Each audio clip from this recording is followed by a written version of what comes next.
नमस्कार, मैं हूं दिव्यांजलि मोइत्रा। भारत ने उत्तराखंड में एक सड़क बनाई। ये सड़क मानसरोवर तक जाती और इसी सड़क को लेकर भारत और नेपाल के बीच काफी तनातनी चल रही है। पहली बार सदियों पुराना मित्र अपने स्वार्थ के लिए भारत से संबंध को तार तार कर रहा है और एक तरह से सदियों पुराने रिश्ते को धमकी देने लगा है। पहली बार नेपाल ने लिपुलेख पर अपनी चौकी बनाकर वहां सेना तैनात कर दिया।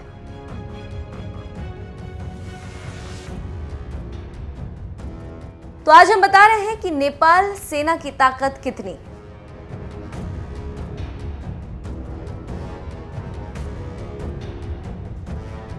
सैन्य ताकत के मामले में हालांकि नेपाली सेना पड़ोसी भारत के सामने कुछ भी नहीं, लेकिन यह दक्षिण एशिया की सबसे पुरानी सेनाओं में गिनी जाती। इसे गोरखाली सेना भी कहते हैं। उसके बाद नाम बदलकर द रॉयल नेपाली आर्मी हुआ, लेकिन 240 साल तक चले शाह राजवंश के खत्म होने के बाद इसे फिर से नया नाम मिला। 28 मई 2008 से इसे नेपाली आर्मी मतलब नेपाली सेना कहा गया। नेपाली सेना कई लड़ाइयों में भाग ले चुकी।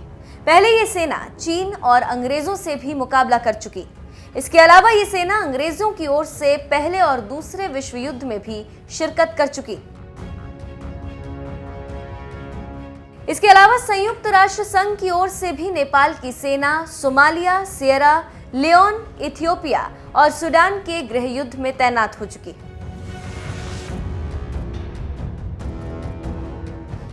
नेपाली सेना का मुख्यालय भद्रकाली काठमांडू में।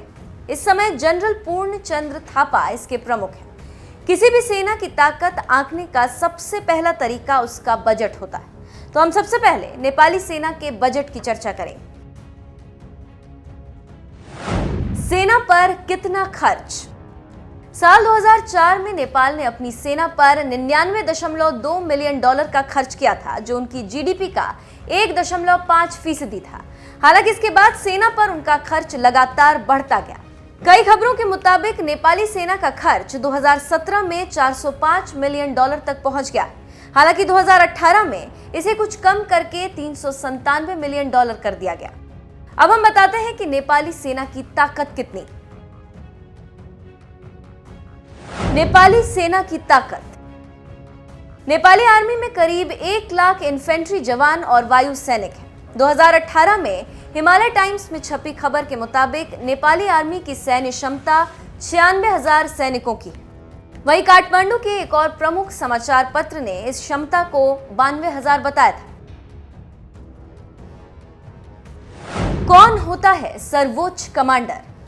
नेपाली सेना का सर्वोच्च कमांडर देश का राष्ट्रपति होता है। साल 2006 तक नेपाल के राजा सेना के सभी अंगों के प्रमुख हुआ करते थे, लेकिन राजशाही खत्म होने के बाद और नेपाल में संविधान बनने के बाद अब राष्ट्रपति में सारी शक्तियां समाहित होती। नेपाल में एक नेशनल डिफेंस काउंसिल है जो वहां की सेना के कामकाज और नीतियों को तय करती।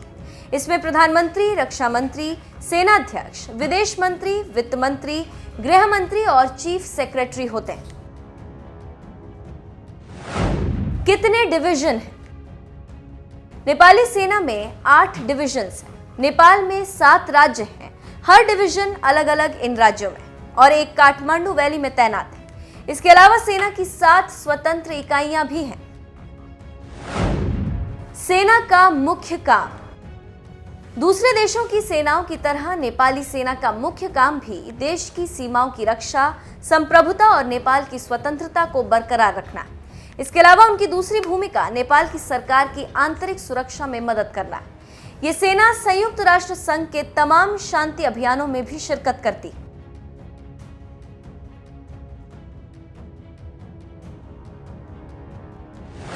नेपाली सेना चीन से कर चुकी है युद्ध। 1974 में जब चीन की सेना ने तिब्बत से लगी नेपाली जमीन पर कब्जा करना चाहा, तो वहां नेपाल की सेना तैनात की गई, जिसने चीन की पीपल्स लिबरेशन आर्मी के खिलाफ गोरिल्ला युद्ध लड़ा। इसमें नेपाल ने साथ ही अपनी बड़ी सेना भी भेजी थी। बाद में चीन के साथ उनका समझौता हो गया, लेकिन यह पहला मौका था जब नेपाल ने इतनी बड़ी संख्या में अपनी सेना को सीमा पर भेजा था। नेपाली सेना को हथियारों की सप्लाई। अमेरिकी विशेषज्ञ न केवल नेपाल की सेना को ट्रेन करते हैं, बल्कि उन्हें हथियार, कारतूस की सप्लाई भी करते हैं। चीन से कभी युद्ध की सूरत में अमेरिका ने अतिरिक्त कमांडो और सैनिक भेजने का वादा भी किया, लेकिन यह संधि भारत के साथ कभी युद्ध की सूरत में निष्प्रभावी रहेगी, क्योंकि भारत इंडो पैसिफिक क्षेत्र में अमेरिका का प्रमुख सहयोगी देश है। इसके अलावा भारत बड़े पैमाने पर नेपाल सेना को हथियार, कारतूस और उपकरणों की सप्लाई करता है। जर्मनी, बेल्जियम, इजराइल और साउथ कोरिया से भी नेपाल हथियार खरीदता है। कितने विमान और कितने टैंक?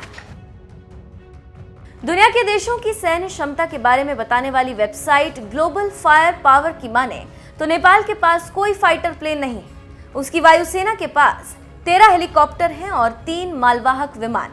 वहीं पैदल सेना के पास 214 सैन्य बख्तरबंद गाड़ियां।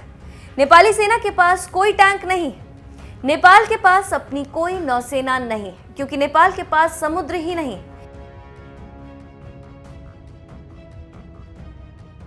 इसी वजह से शायद नेपाल के कर्ता धर्ता ने नेवी का निर्माण नहीं किया, क्योंकि जिसकी जरूरत नहीं उसको रखने की क्या जरूरत। तो अब आप समझ चुके होंगे कि नेपाली सेना और नेपाल की कितनी ताकत है और वो क्या कर सकता है और क्या नहीं कर सकता।